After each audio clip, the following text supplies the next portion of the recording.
And hello class. So after Ashley explained to us how we use the SRB, so I am Kenan and I'll be showing you naman a tutorial on how to use our program for the DRB or the doubly reinforced beam. So without further ado, makinig lang kayo sa akin. Makinig and tumingin sa screen and papakita ko sa iyo kung paano. So first up, go to your browser. Search natin Concrete Silog para makapunta tayo sa aming website. Yan. Click Concrete Silog. Then we'll be greeted by our homepage. We'll have the logo here sa upper left, Innovative Structural Engineering Solutions. And we have this image here for introduction, the recipe to structural integrity. Welcome to Concrete Silog. As you can see, there's a button here. If you click in this button, at this button, will be redirected to our YouTube channel. In this YouTube channel, we'll be uploading videos and tutorial on how to use our program and other videos related to our content engineering. And dito natin yung makikita. Wala pang laman. Sa future, meron na yan. So, balik tayo sa aming website. From this homepage, scroll down.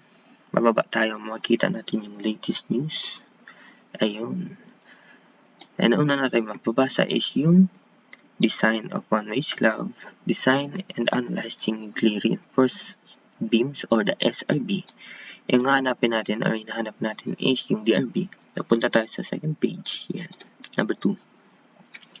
Next, makikita natin ang design and analysis for T-beams and design and analysis for doubly reinforced beams. Ito na. Ito yung kukunin natin. So, we'll just click on this. That button. Then, punta tayo sa page na to. Specifically for the design and the analysis of doubly reinforced beams with its introduction. Yan. Scroll down, makita natin images that shows the preview of our program. Baba pa. Then, kita natin yung button na to that says click me. Once we click that button, mapupunta tayo sa ating main program and pwede na tayo mag-start. Click natin. Yun. Mapupunta tayo here. And makikita nyo, meron tayong 4 na sheets here. Yan. The first and the second sheets are for the analysis and the design. And the third and the fourth sheet also for the analysis and the design. However, in here, we place all the raw formulations in these sheets sa dalawang to. So, nandito lahat ng formula, yung program. Ayan. Hindi pa ito naka-organize. And sa first and second naman, dito naman, tig-organize na namin yung ating data or aming programs. Kasi, in the first and the second sheet, pwede natin i-print ito. Let's press Ctrl P, select ang paper size, portrait, ayun. So, whenever we like to do the analysis or to design DRB, pwede natin i-print after, then i-present sa clients. If gusto. No. Ngayon, turuan na natin kayo kung paano gamitin or paano maglagay ng values kasi madali lang naman ito gamitin. First up, makikita nyo dito parang table. Fill up lang natin to project name. Let's say, Concrete Silog Building. Yan. O, design location, Legazpi Albay, owner, Kenan Ashley France. Katabi niyan, nakita yung logo namin. Diba? Si Concrete Silog. Then, ito yung overview ng aming design. So, makita nyo, may table, dyan ilalagay yung values. And also, reference tables for the values for B1 or the equivalent rectangular concrete stress distribution, At kung ano yung tsura ng double reinforced beam, nandito rin. Yung parts niyan. Then we have the table para sa values ng row or steel ratio. And of course, ang illustration on the design of DRB. Ito, nandito yan. Pero ang pinunta natin dito, syempre yung shortcut, yung madali, yung ating program. Ang gagawin natin, ganyan lang. Compressive stress of concrete, ilalagay natin dito.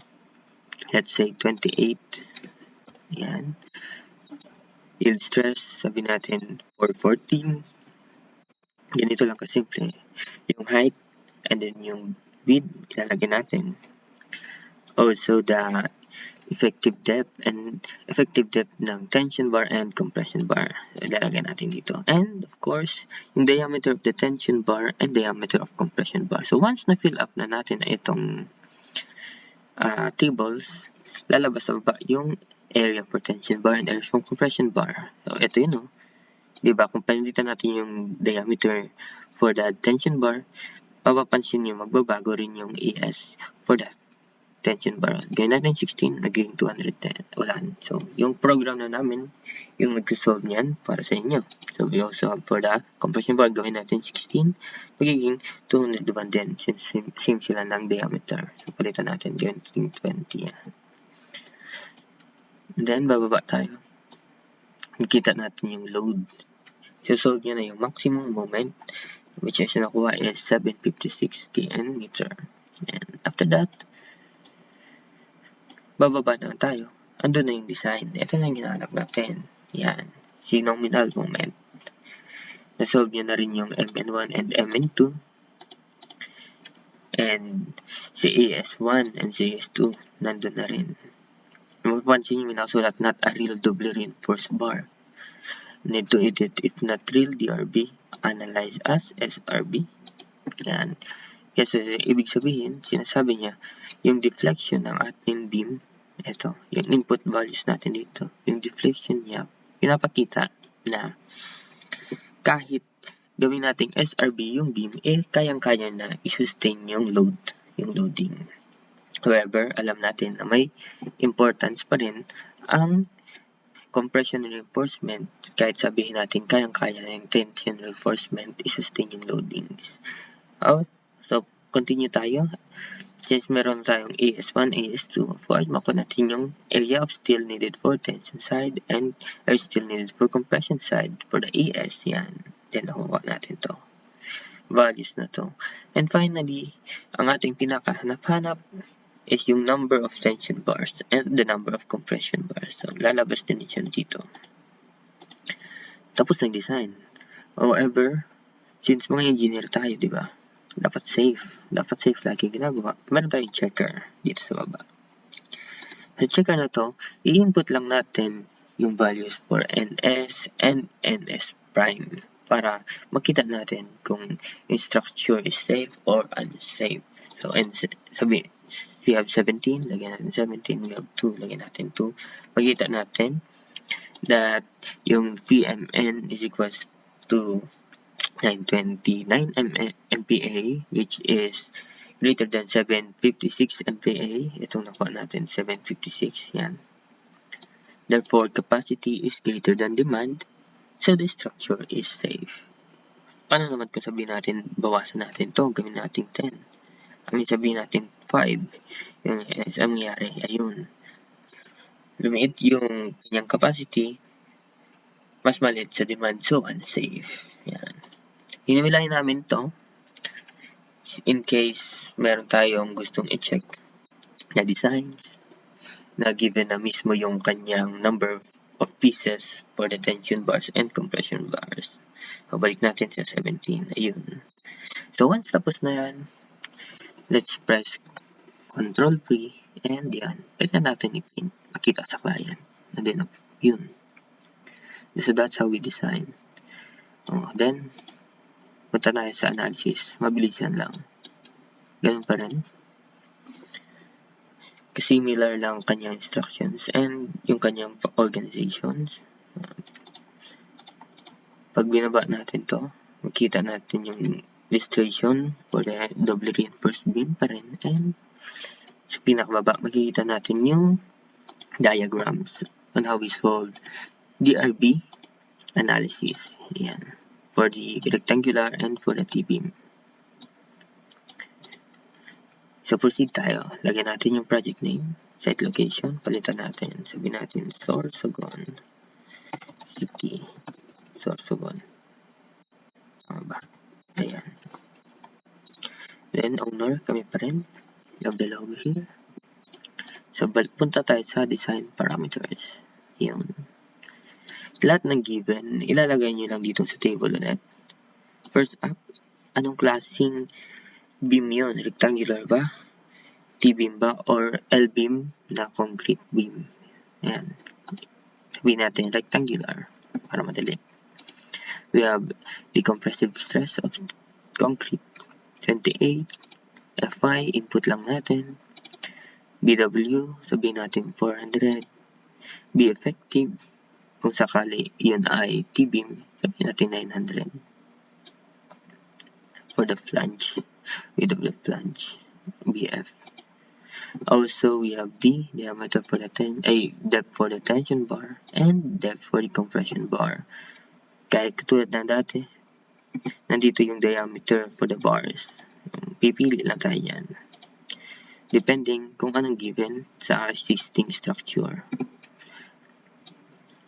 Then, we also have the compression bars. Ayan, pili tayo dyan. And then yung number of pieces ng dalawa, i-input din natin. So, once na-fill up na natin yung table, gusto na i-calculate yung area for the tension bar and area for the compression bar. Then, we have the beta. We also have the tributary width, S, and the length of the beam, L. And of course, the effective width of the flange, 900, and B, 800. Kung sakali, T-beam siya or L-beam. Now, ito na yung analysis part. Meron tayong two cases. As usual, case 1, when tension still yields and compression still yields, isi-solve niya na yung Fs and yung Fs prime. Then, isi-solve niya na rin yung C, or the effective depth of compression.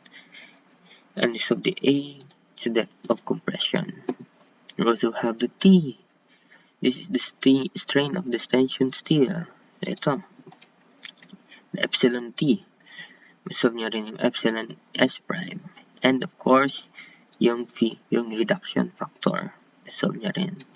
So, once nakita natin yan, sa baba niyan, lalabas yung VMN. Ito na yung hinahanap natin. Ito yung gusto natin makuha sa analysis. Is yung kung gaano kalaki yung moment. Though also we have the case 2. When tension still yields and compression still does not yield. So, ilalabas niya yung Fs. Ganun pa rin for 25. And of course, yung Fs prime 177 MPa. Similarly, yung C and A. And the epsilon T and epsilon S prime. Of course, nandyan yung kanyang Phi. And finally, yung kanyang VMN. Ayun. Then tapos na tayo mag-analyze ng isang structure. Nakita natin yung maximum, yung kanyang loads na pwede niya mag-sustain. So, once we're done, punta tayo sa P, Control P, and ayan. Select ng kanyang length or paper size. Sabihin natin letter. Gusto mo letter. Kaso, nakadesign yung program natin as legal size. Ayan. Select portrait. Then print. Send to the client. So, yun na yun. So, after this, ipapaliwanag naman sa inyo ni Franz kung paano gamitin ang other programs namin, which are the SRB, slabs, and T-beams. So, thank you very much. So, that will be all. So, goodbye, guys.